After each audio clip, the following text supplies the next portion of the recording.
Amen. If you like the sweet science, get ready to talk boxing on the Gloved Fist podcast with top boxing writers Frank Lotierzo and Jack Hirsch. Frank, a former amateur boxer out of Philadelphia, writes for NY Fights and can be seen on the Boxing Channel. Jack, an amateur boxer who competed in the New York Golden Gloves, was a 6-term president of the Boxing Writers Association. And now, here's Frank Lotierzo and Jack Hirsch. And we're back. Welcome to Glove Fist. My name is Frank Lotierzo, former fighter, part-time writer, full-time observer. I am joined by co-host Jack Hirsch, former 6-term president of the the Boxing Writers Association of America.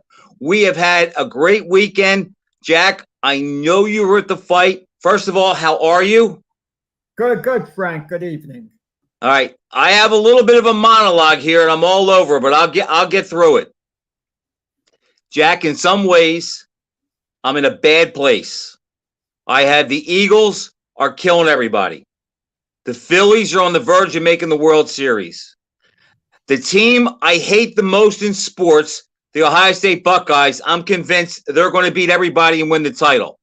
However, Jack, this past Saturday, I had one of the best Saturdays I've ever had. At 10 o'clock, I watched the SEC Network. 12 o'clock, I went to Penn State, Michigan. About 3 o'clock, I ordered a cheesesteak, something I hadn't had in a long time, and it happened to be one of the best places in Cherry Hill. Loved it. 3:30, I watched Alabama and Tennessee. I'm going to take a bow. I picked Tennessee to upset Alabama. Great game. After that game was over, went back and forth between Florida and LSU, Utah and USC, and then we got to boxing. And you know what, Jack? Even though I broke down and I got the Wilder fight, I was okay with the. You gave in. You're addicted. I did, Frank. I said so. You need some type of boxing therapy, Frank. I'm going to look up what we could do for you. But anyhow, Jack, I had an unbelievable time. It was a great time. Wendy was in the other room watching the Phillies during the Tennessee-Alabama game. I don't know how she could do that, but she did. She was happy. So I'm not happy. I already see Joe Bergman coming on, and he's going to start kicking sand. Joe, you better change your address when the Phillies get eliminated because Jack likes the Padres. Frank, I had options. I was at the Barclays Center for right. the Deontay Wilder, Robert Helenas knockout. Notice I didn't say fight, knockout. But I had to cover it for my publication. You had some more options.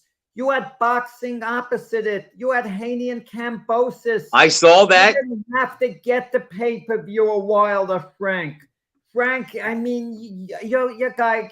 It's what I. But Jack, you're right. You favor the heavyweights. No, Jack, I wanted to see the planned fight.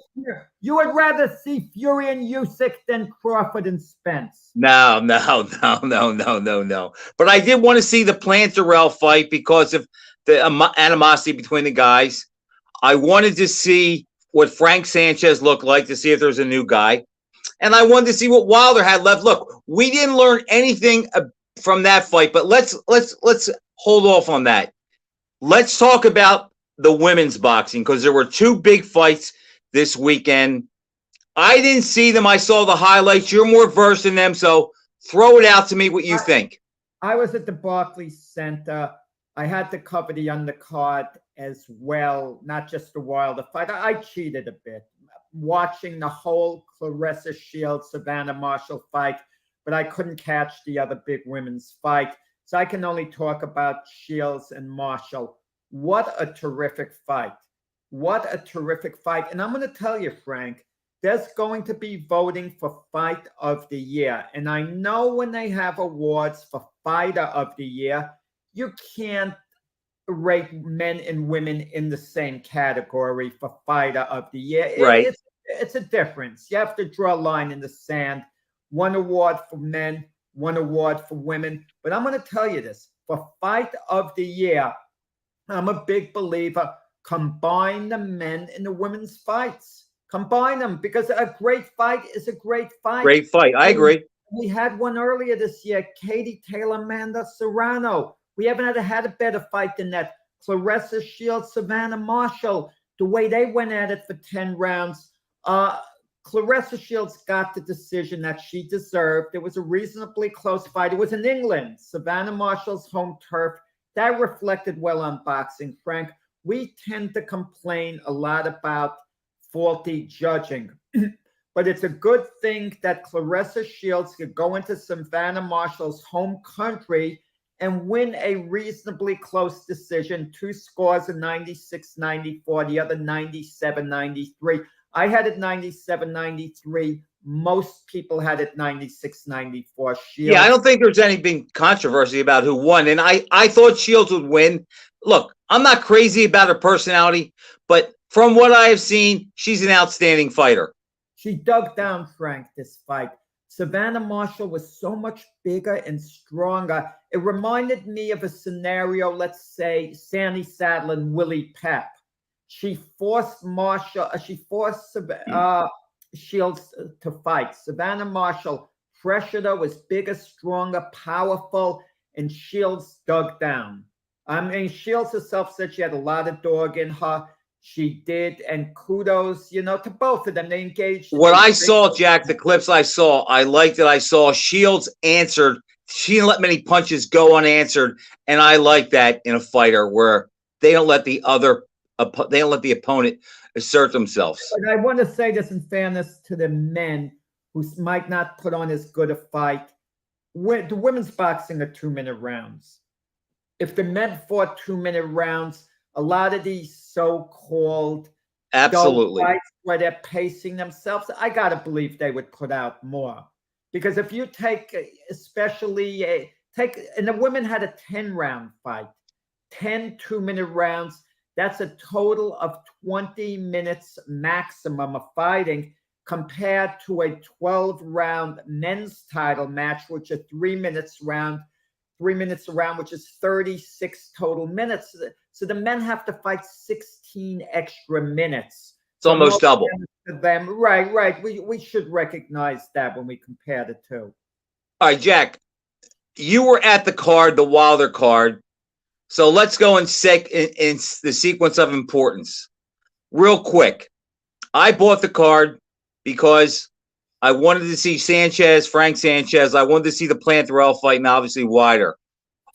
Real quick, you saw Frank Sanchez. He got a 9th-round knockout over a journeyman, Carlos Negron. Yeah.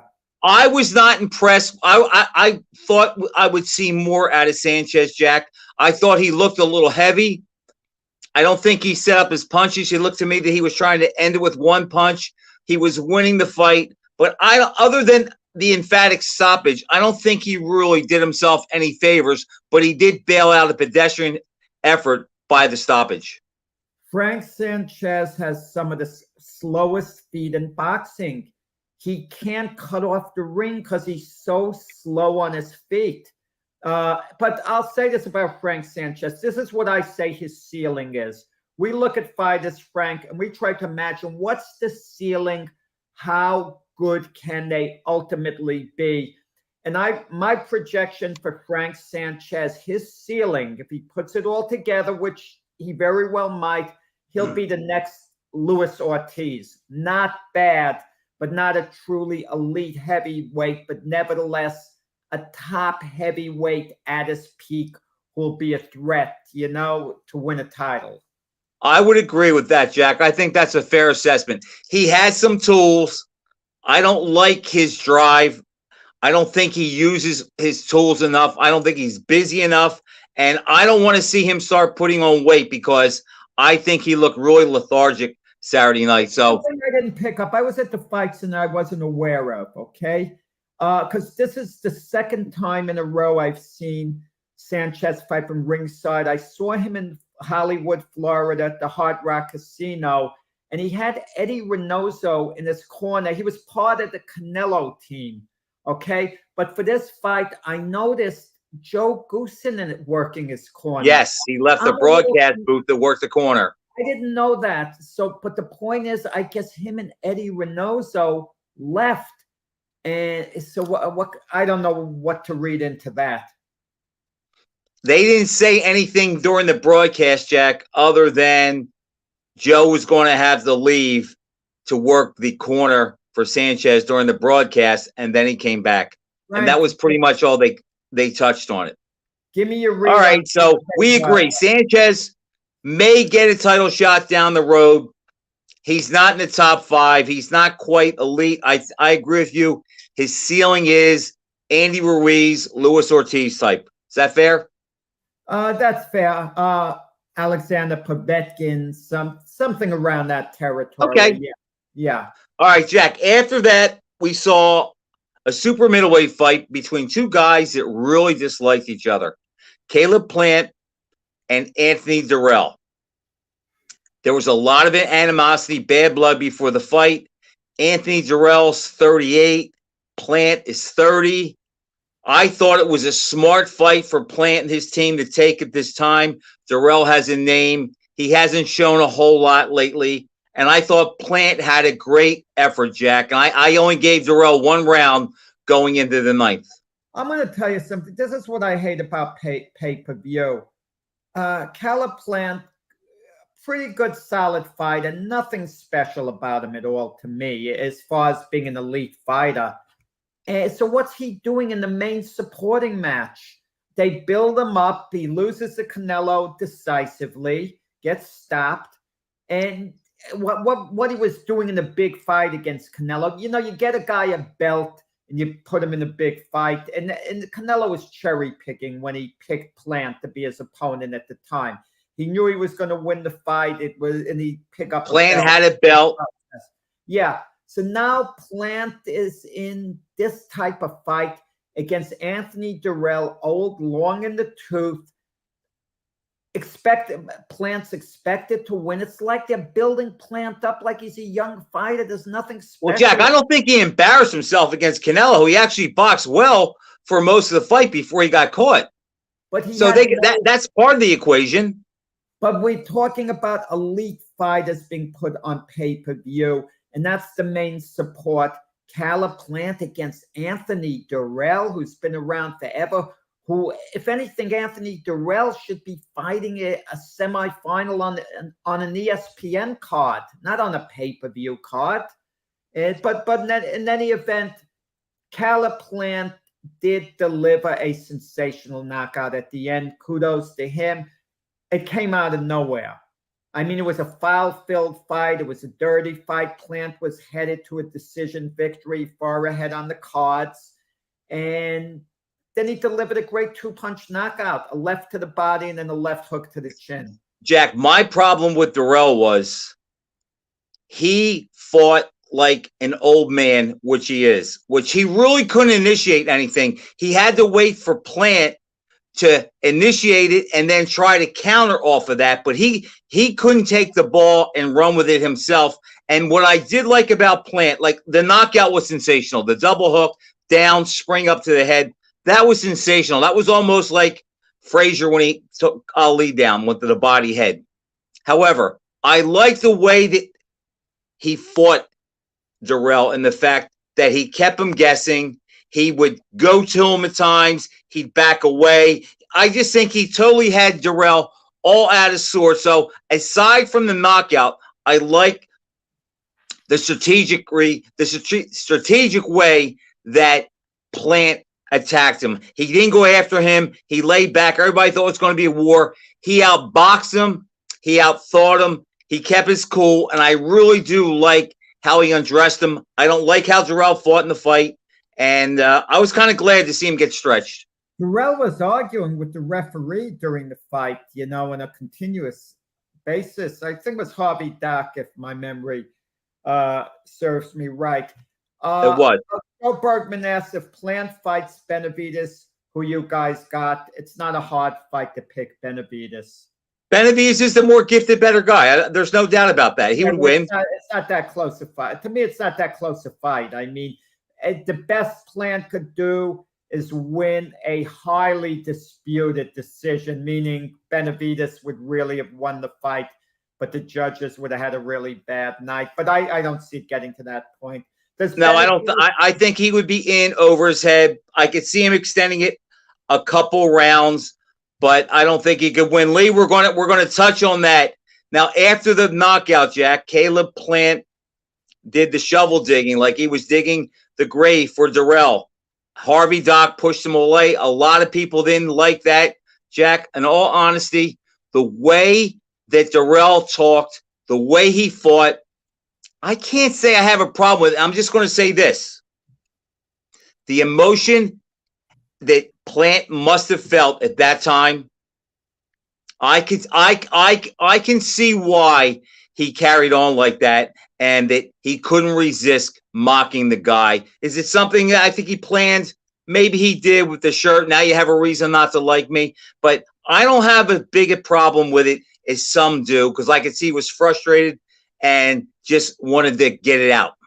I didn't like it at all. It bothered me at the time, especially when you consider the amount of fighters that get seriously injured in the ring. It's not something you talk about. But are we going to hold it against Plant? The guy we're going to talk about next in the main event, Deontay Wilder, he was a gentleman in the lead up to this fight. But isn't this the same Deontay Wilder who said he wants a body on his record? Yep. He wants to kill someone. He wants that on his record. Maybe he didn't use the word kill, but he basically inferred it strongly, right? And he didn't get suspended for that. No action was taken. I didn't like the celebration. Plant's trying to use damage control now, saying he did it because he's burying the feud. That's what he meant. I read that. Mean it, but he's trying in some type of damage control. Considering Darrell said beforehand he's never going to be beaten by a white guy. I mean, that's racist. There's no way of getting around it. That's flat out racist. So if you want to look at it from Plant's perspective, he was dealing with a guy who was a blatant racist to him. That's the perspective where he's coming from. But with that said, I didn't like that celebration, especially because Darrell was down flat and looked like he might be hurt. That's what I had a problem. If Darrell had staggered up and they stopped the fight and he was arguing with the ref and it was over and then planted so-and-so, you could condone it a little more, but not when a guy is lying flat on his back. You know, fighters act in the moment. I just want to say something, Frank. I was going through old boxing pictures I had that a photographer, one of my former photographers gave me pictures, and I came across a picture when they were in action of Paul Vaden against Stefan Johnson. Stefan Johnson actually died in the ring that evening. And as soon as when he was being attended to right after the fight, Paul Vaden was celebrating. Later, Paul Vaden showed a lot of remorse, but that sometimes happens in the moment. You're ecstatic, but what you need is people to get around you, commissions. Maybe there should be a new rule, Frank, that commissions should fine and suspend someone for celebrating if an opponent is down at that moment. Jack, I think that would be hard to do because I think you take the emotion out of it. In the case with Plant, I can't say I liked it. All I can say is this.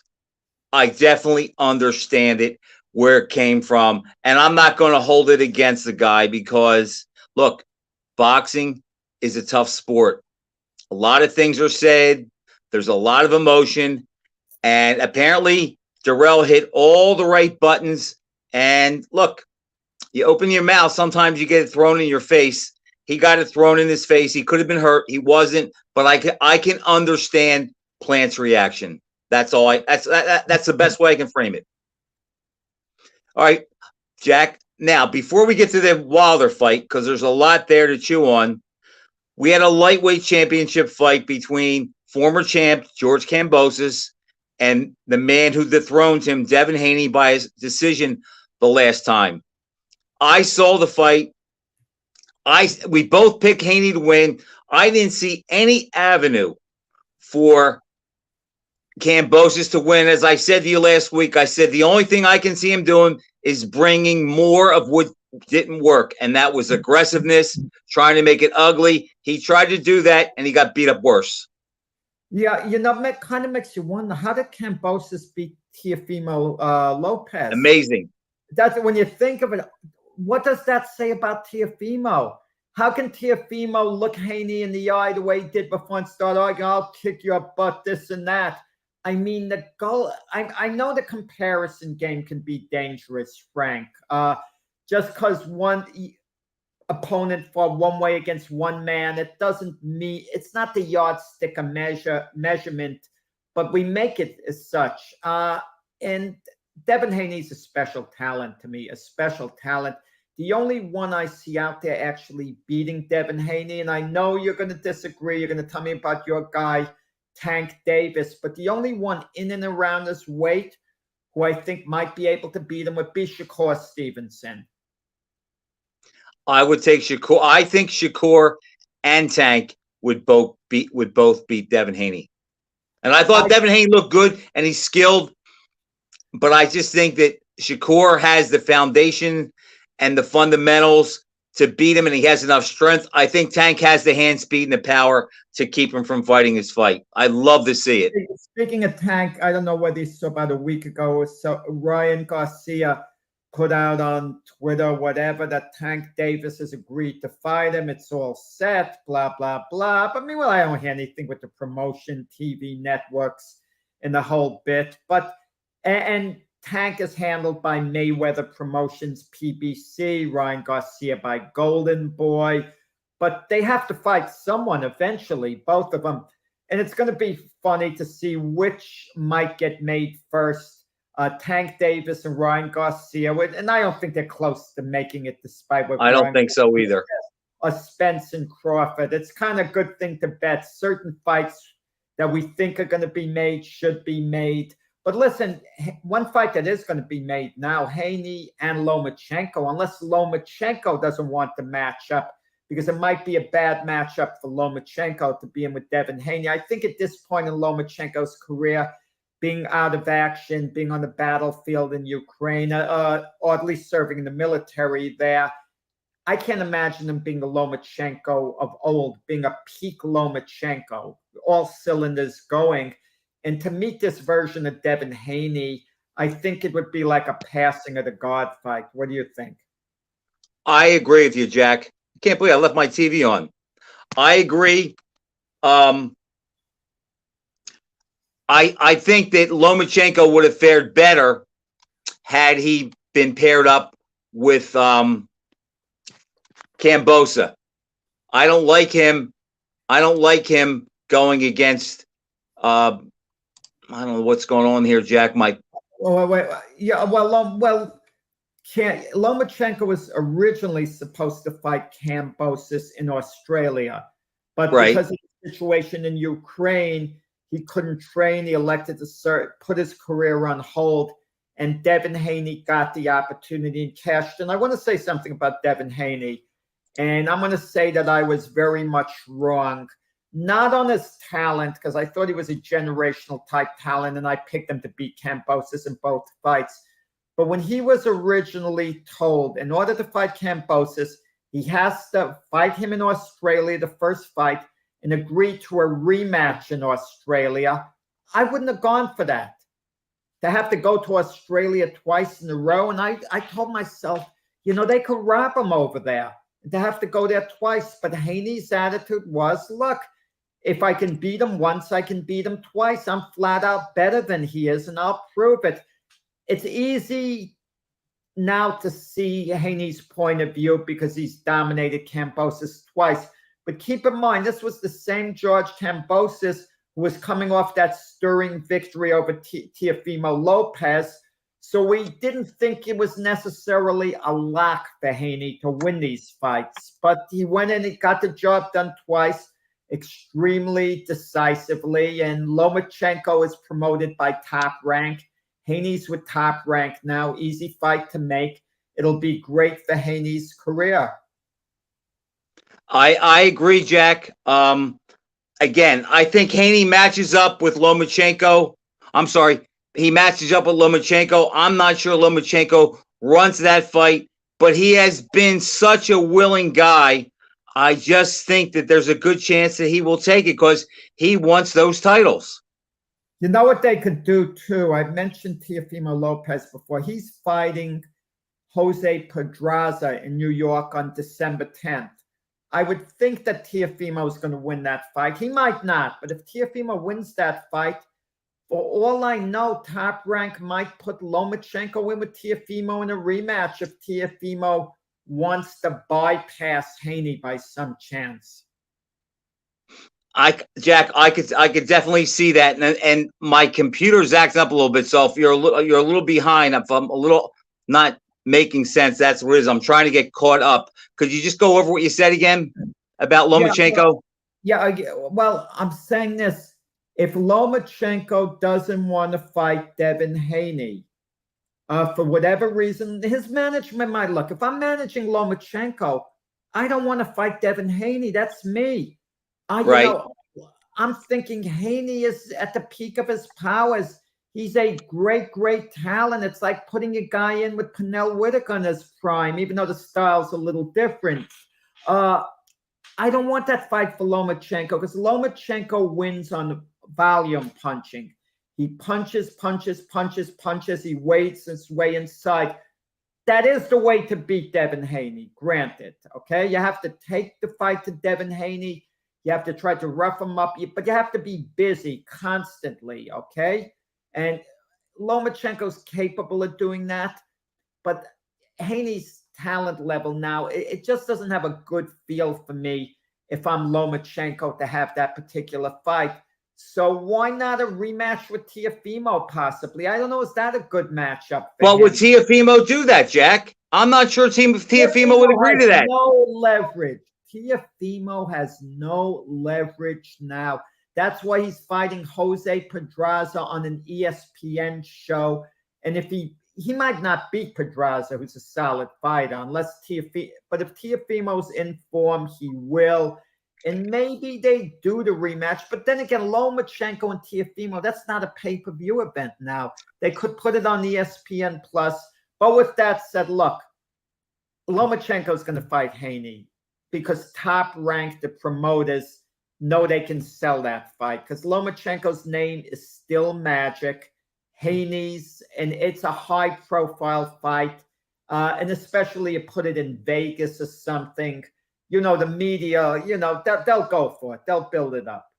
I would like to see that match because stylistically, that's very intriguing because even though Lomachenko's a pressure guy, he would be going to a guy that can back up and go forward, stick him with the jab, can throw every punch in the book, and he's fast. Be a good fight. That would be a good fight. I have a good idea for pay-per-view card. Lomachenko Haney's the main event. The semifinal rematch, Teofimo Lopez against George Kambosos, and add on one more quality fight. Put on Shakur Stevenson against a halfway decent fighter. And there you go. Now you have a good pay-per-view card. I don't think that'll happen though, because there's too many egos there, and they'd all want to be the main event. I don't think we'd see that. That's correct. That's how it's going to play out. I was just talking hypothetically, but that's the way it has to turn out for business purposes. They put Lomachenko on with Haney, but I don't think Lomachenko wins that. But if Lomachenko was at his absolute prime, you can't discount his chances. The best of Lomachenko. I agree with that. All right, Jack, let's talk about the main event. Deontay Wilder hadn't fought in a year, took a beating in his last fight against WBC champ Tyson Fury, who seems to have his number. Wilder has a first-round knockout. We know he can hit. I don't think we learned anything in the fight, Jack, at all as to whether or not Wilder's back. All we know is he can still hit, and he can knock out a guy who has been stopped twice before. The fight, 2 minutes, 57 seconds. There's not too much to glean from it other than Wilder can hit. I think the knockout was legit. Helenius was coming into the punch. Wilder has a heavy right hand. He caught him, and that's pretty much all she wrote. Frank, I agree with you, the way your analysis on this. The knockout kind of bothered me. It was legitimate. I'm not inferring that Helenius did business in any way, shape, or form. Not at all. but something bothered me about it. I know Wilder's a devastating puncher. I've seen him fight enough times from ringside up close on TV. But the thing about it is, and a fighter has to be kind of shock-proof from a punch like that. I can't imagine that punch knocking out any type of, top of the line heavyweight, or even phasing him that much. I mean, it was an ordinary punch for the most part. Good punch. Let me say it was a solid punch, but not a devastating punch that has you go, ooh, ah. The reaction of the crowd at the Barclays Center, it was kind of delayed, for a moment. I just didn't have a good feel about Helenius's punch resistance in that spot. And like you said, we learned nothing from the fight, but we know Wilder's very marketable. And outside of Tyson Fury, if you put him in against Usyk, Joshua, Joe Joyce, you'd have doubts as to who would win. I would agree. I would agree with that. Yes. But let's face it, Jack, we kind of said what this fight was beforehand. It was a perfect fight for both guys. Helenius is limited. He's catching Wilder off a bad beating. Okay? So maybe he gets lucky and catches him. Conversely, it's a guy that's going to be right there for Wilder to find, to hit him with the right hand, and that's what happened. Well, and Lee, you're right. He was moving directly into the shot. Right. You can't say he didn't see that, Lee. I mean, he's slow as molasses, Helenius. He's slow, he's robotic, so I don't go for that like he was hit a fast shot. I mean, the punch came over the top. I agree when you move into a punch, there's kind of like a collision there. But at the end of the day, look, Muhammad Ali, I say it because of Frank's shirt. If Ali had moved in a moment to try to throw a combination and Wilder hit him with that, he wasn't going to knock out an Ali. He wasn't going to knock out a world-class type fight. He wasn't going to knock out a Joe Joyce with that punch, Usyk. I mean, it wasn't Wilder's best shot, okay? It's not like Wilder teed off full force and connected flush. He just came over the top with a punch. It almost looked like a push, but he did get a little on it at the end. I was surprised it had such an effect. But, Jack, I see some guys are out there talking that he took a dive. I think it's kind of inconclusive. I think he caught him with a good shot coming in. I don't think Helenius took a dive. I know they're friends. What would he get to take a dive? Exactly. Give him? He'd wind up going to jail. Stop this conspiracy, the suspicion and all. Guys do not take prearranged dives. Sometimes you have a case a guy might know he's overmatched. He doesn't want to get hurt. So he might say, I'm going to move around the ring a few rounds. And as soon as I get hit hard, I'm going down and staying down and collecting my money. That might happen. But no one's going to meet with Helenius beforehand and prearrange the outcome of the fight. Yeah, the conspiracy things are out there. It's just crazy. And there's also talk out there, Jack, that I've seen it on some posts, and I've had a couple of guys contact me. They think Wilder is the hardest punching heavyweight in history, and I just don't buy that. I don't buy that. I'm going by the quality of his opposition.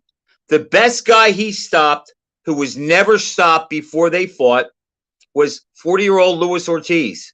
Now, in Wilder's defense, I think he's knocked down every opponent he's fought, and that's a testament to his power. But he only has it in his right hand.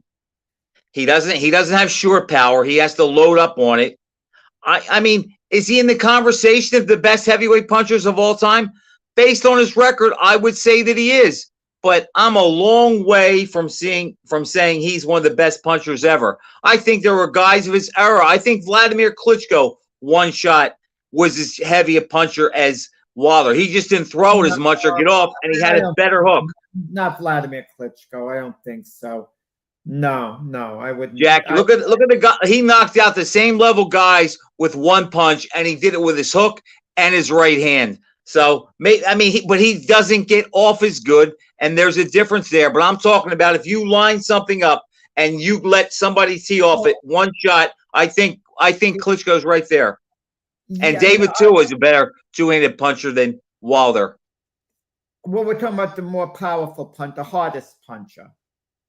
Okay, and right. I'm going to say this with Wilder. I'd like to wait for his career to be over, but you're mentioning who he knocked down. Keep this knocked out. Keep in mind, in 2 of the fights with Fury, a big giant guy, he damaged him with his punches. He did. He came 1 second away from winning. The first fight, 1 second away. Fury got up from the grave that night. There's no doubt about it. In the first and the third fight. And that's because of Wilder's power, exclusively because of his power, what transpired. You compare him to, like, let's say, an Ernie Shavers. Ernie Shavers knocked out Jimmy Ellis with 1 uppercut. Could Wilder have hit Ellis 1 punch and knocked him out? Yeah, I suppose he could have. And he got off better than Shavers, and he was faster. Peak Larry Holmes for the title, nearly knocked him out with 1 punch, dropped him. Holmes was hurt worse than at any time in his career and was floundering around the ring for a while after the knockdown. Could Wilder have done the same to Larry Holmes? Hit him 1 shot like that and hurt him as badly? I don't think he could keep him down, though. Holmes had a great chin, a better chin actually than Fury, but they both had quick recuperative powers. Let's wait and see. I think the jury's going to be still out a little on Wilder. If Wilder should get a fight with Usyk and knock him out, it's wow. I mean, that elevates the credentials. Jack, that sets up where I wanted to go. Now, who does Wilder fight next? I would love to see him fight Usyk, and Usyk is even teased saying that to throw Fury off. I would love to see that fight. I'm not sure Usyk would take it, but I would love to see that fight. Wilder's promoted by Al Haymon, the PBC. And his trainer, Malik Scott, and him are saying, oh, no, we want the big fights. We want Usyk. We want Joshua. It's going to be hard to make the fight with Joshua because he's promoted by Matchroom Eddie Hearn. If Wilder held the title, that would be another matter, perhaps. The easy fight to make, and it's going to be very easy to make, and the PBC wants to make it him and Andy Ruiz, because Andy Ruiz has a gold card, Frank, based on the one with Joshua, him and Tito Lopez. They'll keep bringing them back.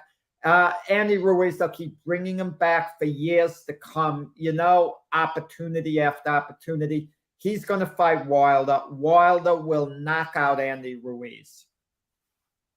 I agree with that, and I think that's the fight we're going to see. And, Jack, they talk about this heavyweight division not being good, but there are some very intriguing fights out there, but we're not going to see them, all because of business and promotions. I'd love to see Joshua and Wilder. I'd love to see Wilder and Usyk. I don't want to see Wilder and Fury again. I know he can't beat him.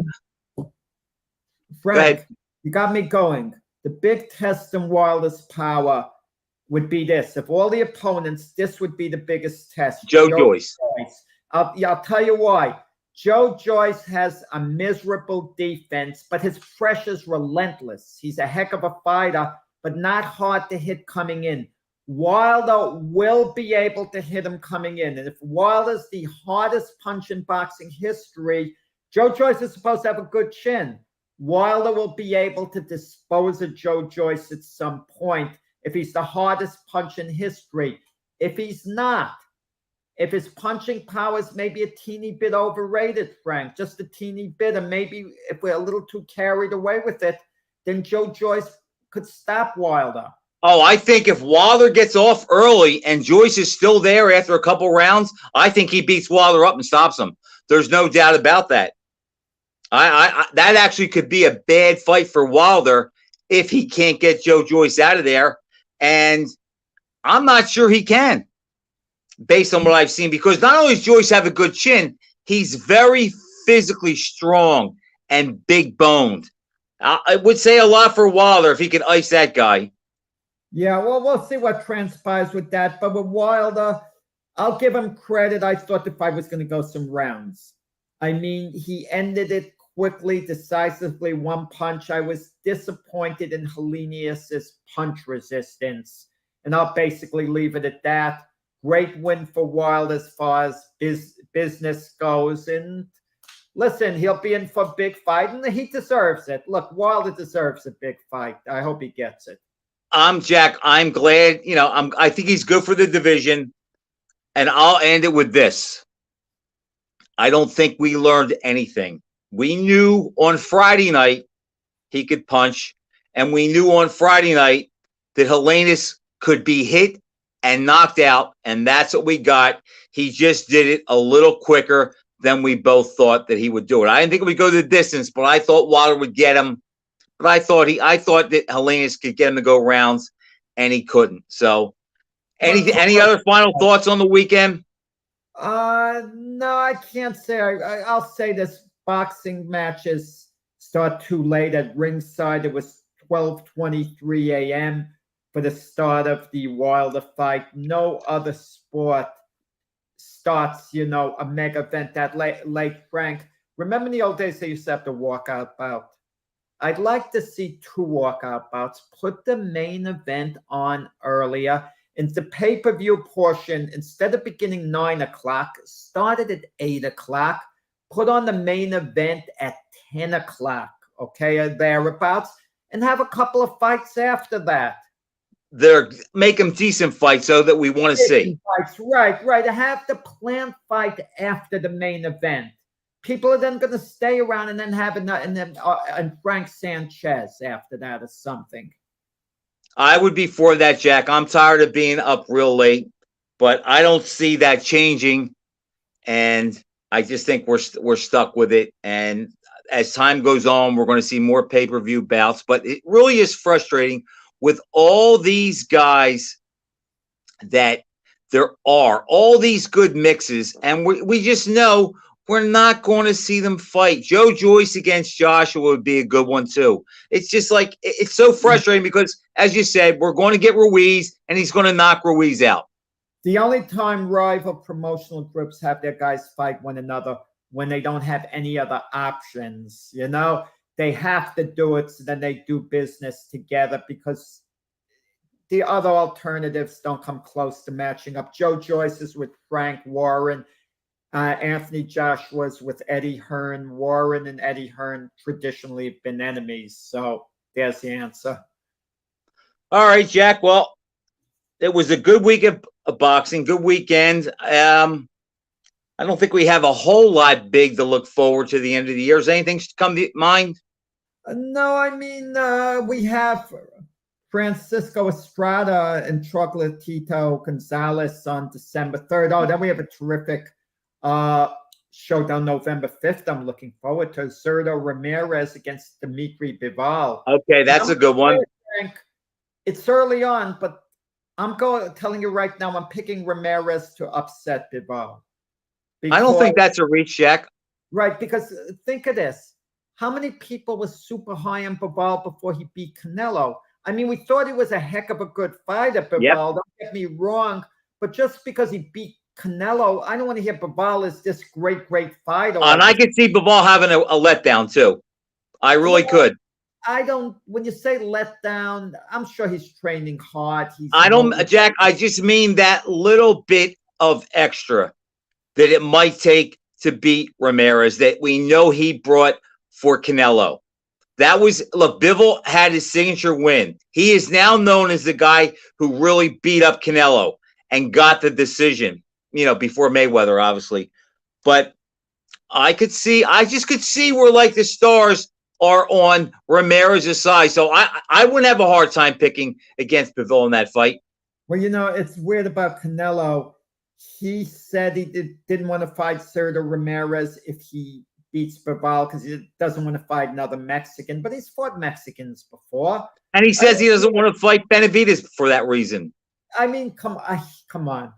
And Canelo, I'm going to tell you, we said before he fought Bivol, and I don't want to sound like a hypocrite, that he wasn't cherry picking. You said you'd hold me to that. Right. Bivol was a threat, a really good fighter, but the ultimate challenge would have been Artur Beterbiev at light heavyweight. I mean, the ultimate challenge, and I don't blame Canelo for not wanting that. You know, it's weird about. But Jack, think how big that would have been if he beat Bivol, though. But that would have been huge. It was, yeah, of course. But you wonder about Canelo's next move. I think he's got to have a high-profile fight. So I think if Bivol beats Zurdo Ramirez, Canelo will fight him again only if Bivol comes down to 168 and they fight for that title. And Bivol, I'm telling you, Frank, why wouldn't he do it? Make the money good enough for him to come down. Bivol was complaining. He said, for me to fight Canelo again, he's got to pay me what I'm worth. Meaning he didn't get a great payday the first time. I don't know what he got, but it wasn't anywhere comparable to Canelo. I'm sure Canelo will sweeten the amount of money if he got down to 168. And I'll tell you, if he gets down to 168, could he be the same fighter? You know, he might fight Bivol anyway. Even if Bivol loses to Zurdo, he just make him come down to 168. Or Canelo might push the envelope, say 167. But it depends how badly Bivol wants it, how low he could get down. See, I don't think he can get.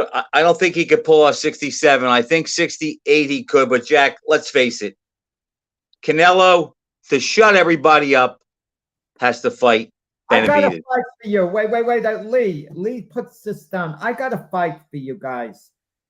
David Benavidez feels he can't get anyone to fight him of high profile. Correct? He has a hard time. What about him and Demetrius Andrade? Let Andrade fight him at 168. Andrade was a career middleweight. I'd like to see that. You know, it's this way we shut the two of them up. I think Andrade beats Benavidez unless the layoff is affected Andrade. Now, all of a sudden, Benavidez, who's talking like a big man, you show him Demetrius Andrade, he might say, well, I don't know. I couldn't this. You know, why not make the fight? Demetrius Andrade, what a waste of talent. Complete waste of talent. It is a shame. But I would pick Benavidez to beat Andrade. Okay, that's fine. I know it's your guy, but I would pick him. At least Terence Crawford is trying to get some movement on the Errol Spence fight. You know, at least an effort's there. What's Andrade waiting for? No one gives a darn about Demetrius Andrade. No. Demetrius Andrade's just got to fight a lot. Let them, Eddie Hearn promotes him. He did in his last fight. Speak to Eddie Hearn and say, look, just keep me busy. I want to fight 5-6 times a year. I understand it's inferior opposition. The paydays aren't high. But if I fight 5-6 times, the sum total will be good money for me. But just keep me busy. Jack, Lee just threw out a great one. And this guy never fights, so he's not in my mind. But Benavidez and Jamal Charlo, I would love to see Jamal Charlo fight anybody that's elite. Jamal Charlo is probably going to wait for Golovkin. No, well, he hopes to fight Golovkin. Golovkin would be perfect for him because he beats Golovkin, makes good money. Golovkin still has a high profile, and Caleb Plant, I was going to mention him. That was the guy. That's the logical fight, the easy fight to make, because Plant is with Al Heyman's PBC, Charlo's with the PBC. That's what I think you get next, and I think Charlo beats Plant without much of a fuss. I think Charlo would beat Plant also. I agree, but I want to see Charlo fight. I want to see him fight a name. Yeah, not another setup. Yeah, Charlo had some problems I heard outside the ring, a while ago, but hopefully it's been addressed. And that's another talent. So much wasted talent. You intrigued me with what you said last week with Terence Crawford. When I said, I wasn't thinking, I said I had no clue who he might fight if the Spence thing falls through, but you hit it on the head perfectly, Virgil Ortiz.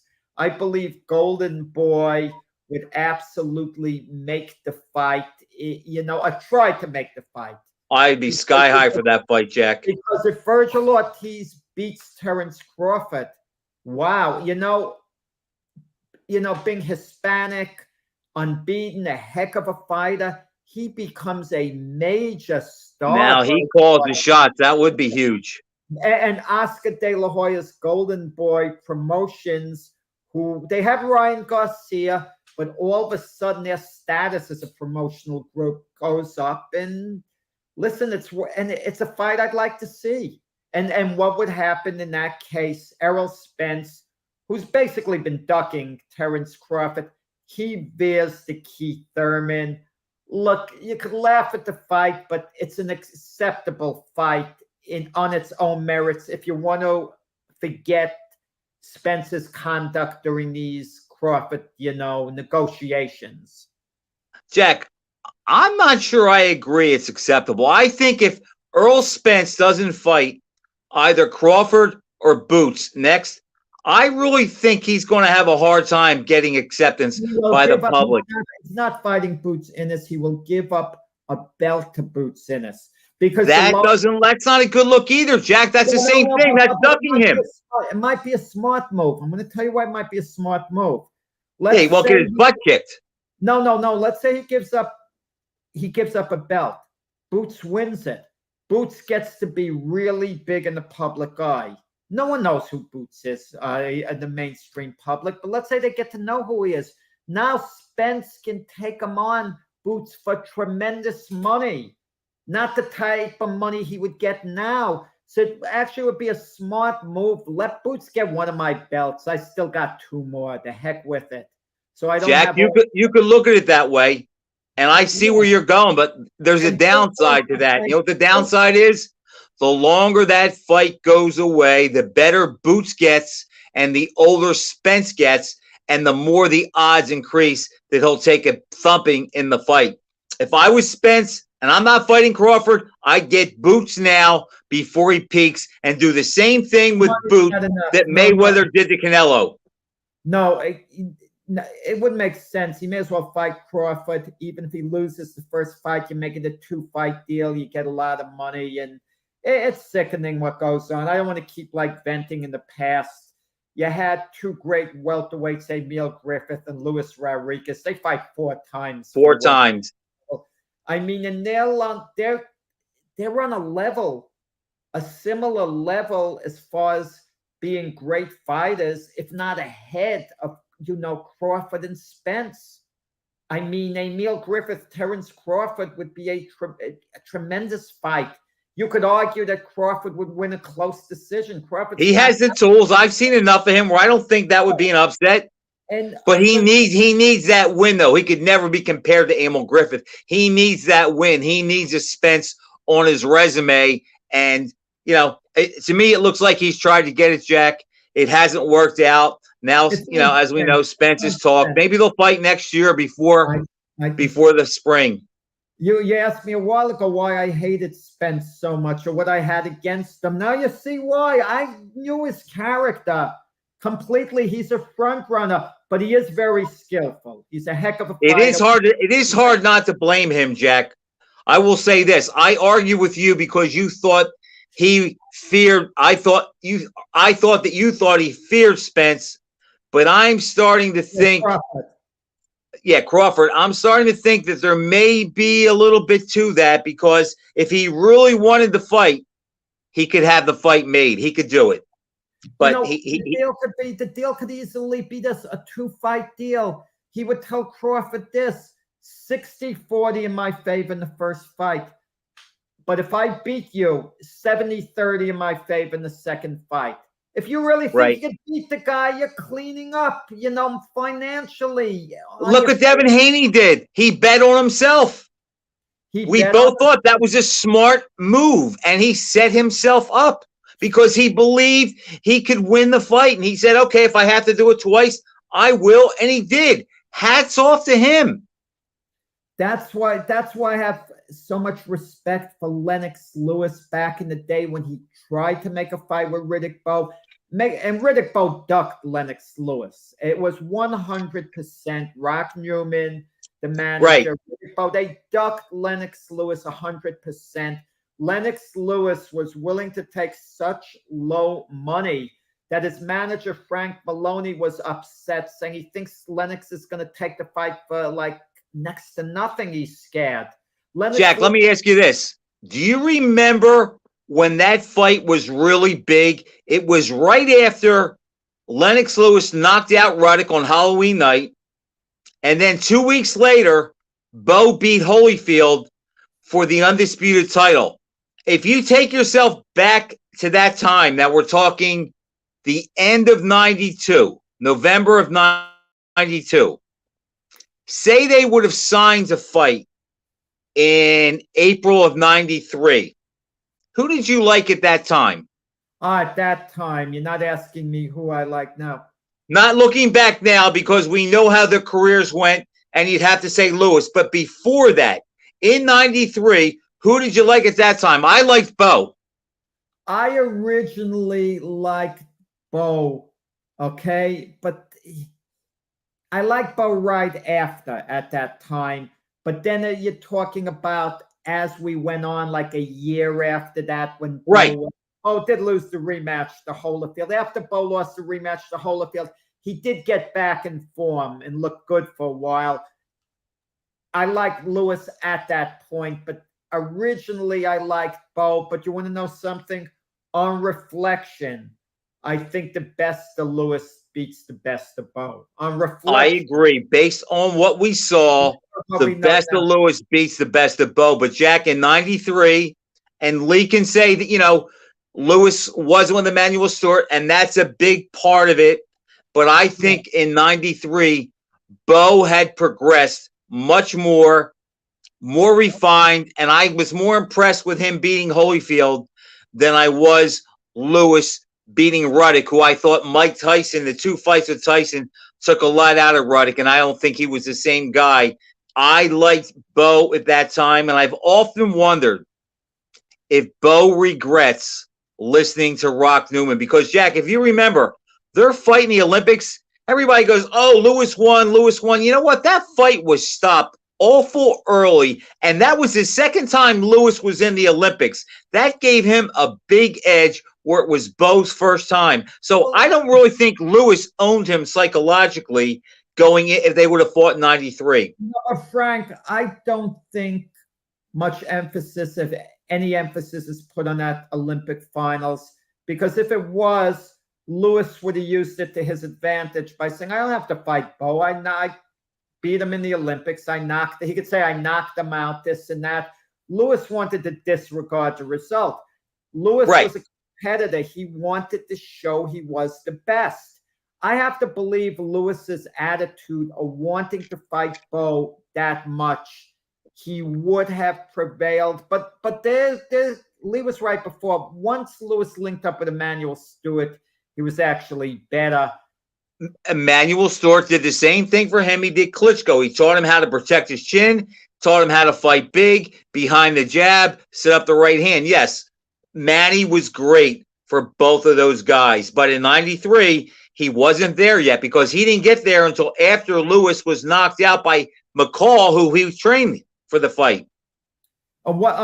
Speaking of an upcoming fight they're going to sign, and I hate this fight, Tyson Fury against Derek Chisora. I'm tired of Fury's act, Jack. No, I don't want to see that fight. I don't want to see that fight. It's one-sided, and I mean, if Fury wasn't going to fight Usyk, and he was fighting Joe Joyce, I could accept that. I could say, oh, that's a heck of an opponent he's with. But Chisora, I mean, no. Just really... it's a setup. And Jack, speaking of fights that are being signed, I just read today that Josh Taylor is going to fight Jack Catterall in February. Now, they had a controversial fight. Only one belt on the line, but it's going to be at 140. I want to see that fight. I want to see that fight. It's a good matchup. And we'll have enough time to talk about it. I think we're coming towards the end of the show, but a lot of good fights are going to be out there. A lot of good fights are going to be made, but unfortunately, Frank, a lot of good fights that should be made aren't going to be made as well.